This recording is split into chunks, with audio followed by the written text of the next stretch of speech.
For your couch stretch, what you need is either a wall or a chair or a sofa, couch, and probably something squishy for the floor if the floor is hard. You want to get your knee on the floor and then your foot up on this. Doing it on a bench or something gives you space for your toes, which makes it feel a little bit nicer than doing it against the wall, but doing it on the wall is going to give you more of an ankle stretch added in. So you're going to come into this half kneeling position. Now, the closer your knee is to the bench, the more stretchy it's going to be, and the further away, the less stretchy. So pick a place where you can hang out. In this position, you want to tuck your hips, like here.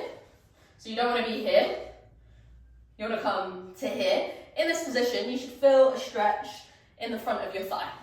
As you're squeezing, you're just going to stay up, trying to be still, spending time in this position, trying to keep your hips straight.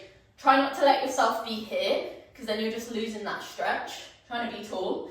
You can add, picking this arm up if you want to make the stretch more. You can either add some weight. So from here, pressing or just holding.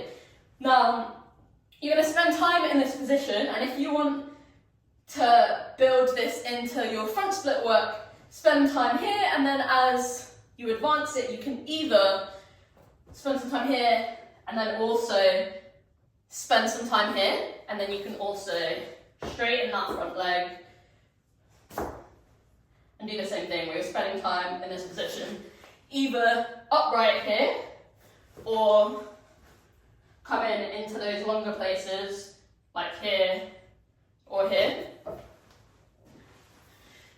It might be helpful to experiment with different versions of those depending on what the goal is, so that you can target those different bits of your leg, spending the allocated amount of time. Now, either in the program I've told you which one to do, or I'm going to leave you to decide what feels like it's the most appropriate for you, but playing around with those positions.